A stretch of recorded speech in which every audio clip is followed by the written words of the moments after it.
ರೈತ ಬಾಂಧವರೆಲ್ಲರಿಗೂ ನಮಸ್ಕಾರಗಳು. ಕರ್ನಾಟಕ ಮಾರುಕಟ್ಟೆಯ ಈರುಳ್ಳಿ ಯಾವ ಮಾರುಕಟ್ಟೆಯಲ್ಲಿ ಎಷ್ಟು ರೇಟು ನಡೆದಿದೆ? ಇಂತಹ ಹೆಚ್ಚಿನ ವಿಡಿಯೋಸ್ಗಳಿಗಾಗಿ ನಮ್ಮ ಚಾನಲನ್ನು ಕೂಡಲೇ ಸಬ್ಸ್ಕ್ರೈಬ್ ಅನ್ನು ಮಾಡಿಕೊಳ್ಳಿ. ಪಕ್ಕದಲ್ಲಿರುವ ಗಂಟೆ ಸಿಂಬಲವನ್ನು ಪ್ರೆಸ್ ಮಾಡಿ, ವಿಡಿಯೋವನ್ನು ಲೈಕ್ ಮಾಡಿ ಮತ್ತು ಶೇರ್ ಮಾಡಿ.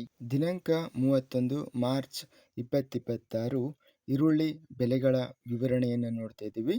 ಉಡುಪಿ ಮಾರುಕಟ್ಟೆಯಲ್ಲಿ ಈರುಳ್ಳಿ 330 ಚೀಲ ಟೆಂಡರ್ ಆಗಿದೆ. ಕಡಿಮೆ ಬೆಲೆ 1400, ಹೆಚ್ಚಿನ ಬೆಲೆ 1500 ರೂಪಾಯಿ ಇದೆ.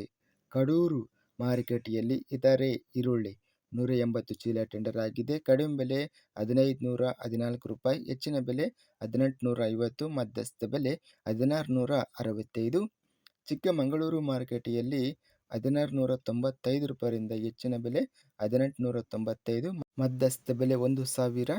ಬೆಂಗಳೂರು ಮಾರುಕಟ್ಟೆಯಲ್ಲಿ ಈರುಳ್ಳಿ 6024 ಚೀಲ ಟೆಂಡರ್ ಆಗಿದೆ. ಕಡಿಮೆ ಬೆಲೆ 1000 ರೂಪಾಯಿ, ಹೆಚ್ಚಿನ ಬೆಲೆ 1500, ಮಧ್ಯಸ್ಥ ಬೆಲೆ 1200. ಪೂನಾ ಈರುಳ್ಳಿ ಬೆಂಗಳೂರು ಮಾರುಕಟ್ಟೆಯಲ್ಲಿ 9036 ಚೀಲ ಟೆಂಡರ್ ಆಗಿದೆ. ಕ್ವಿಂಟಲಿಗೆ ಕಡಿಮೆ ಬೆಲೆ 800 ರೂಪಾಯಿ, ಹೆಚ್ಚಿನ ಬೆಲೆ 1500, ಮಧ್ಯಸ್ಥ ಬೆಲೆ 1200. ಸಣ್ಣ ಈರುಳ್ಳಿ ಬೆಂಗಳೂರು ಮಾರುಕಟ್ಟೆಯಲ್ಲಿ 6025 ಚೀಲ ಟೆಂಡರ್ ಆಗಿದೆ. ಕಡಿಮೆ ಬೆಲೆ 300, ಹೆಚ್ಚಿನ ಬೆಲೆ 600, ಮಧ್ಯಸ್ಥ ಬೆಲೆ 500 ರೂಪಾಯಿ ಇದೆ. ಸ್ಥಳೀಯ ಈರುಳ್ಳಿ ಬೆಂಗಳೂರು ಮಾರುಕಟ್ಟೆಯಲ್ಲಿ 9036 ಚೀಲಗಳು ಟೆಂಡರ್ ಆಗಿದೆ. ಕಡಿಮೆ ಬೆಲೆ 600 ರೂಪಾಯಿ, ಹೆಚ್ಚಿನ ಬೆಲೆ 1000 ರೂಪಾಯಿ ಇದೆ. ಮಧ್ಯಸ್ಥ ಬೆಲೆ 800. ಬಂಗಾರಪೇಟೆ ಮಾರುಕಟ್ಟೆಯಲ್ಲಿ 1000 ರೂಪಾಯಿಯಿಂದ ಹೆಚ್ಚಿನ ಬೆಲೆ 1700 ರೂಪಾಯಿ ಇದೆ. ಮಧ್ಯಸ್ಥ ಬೆಲೆ 1500. ಪುಸಕೆಂಪು ಈರುಳ್ಳಿ ಬೆಳಗಾವಿ ಮಾರುಕಟ್ಟೆಯಲ್ಲಿ 366 ಚೀಲ ಟೆಂಡರ್ ಆಗಿದೆ. ಕಡಿಮೆ ಬೆಲೆ 500 ರೂಪಾಯಿಯಿಂದ ಹೆಚ್ಚಿನ ಬೆಲೆ 1500 ರೂಪಾಯಿ ಇದೆ. ಮಧ್ಯಸ್ಥ ಬೆಲೆ 1100. ಶಿವಮೊಗ್ಗ ಮಾರುಕಟ್ಟೆಯಲ್ಲಿ ಈರುಳ್ಳಿ 1000 ರೂಪಾಯಿಯಿಂದ ಹೆಚ್ಚಿನ ಬೆಲೆ 2500 ರೂಪಾಯಿ, ಮಧ್ಯಸ್ಥ ಬೆಲೆ 1750. ಹುಬ್ಬಳ್ಳಿ ಮಾರುಕಟ್ಟೆಯಲ್ಲಿ ಪೂನಾ ಈರುಳ್ಳಿ 3140 ಈರುಳ್ಳಿ ಚೀಲ ಟೆಂಡರ್ ಆಗಿದೆ.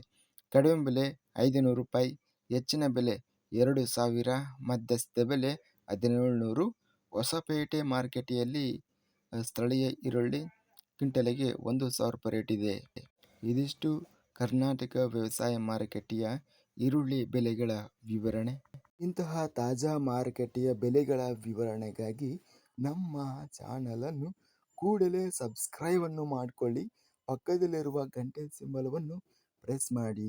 ಹೀಗೆ ಮಾಡಿದರೆ ನಾವು ಅಪ್ಲೋಡ್ ಮಾಡುವ ಪ್ರತಿ ವಿಡಿಯೋಸ್ ಕ್ಷಣದಲ್ಲಿ ನೋಟಿಫಿಕೇಶನ್ ಆಗುತ್ತವೆ. ಈ ವಿಡಿಯೋವನ್ನು ಲೈಕ್ ಮಾಡಿ.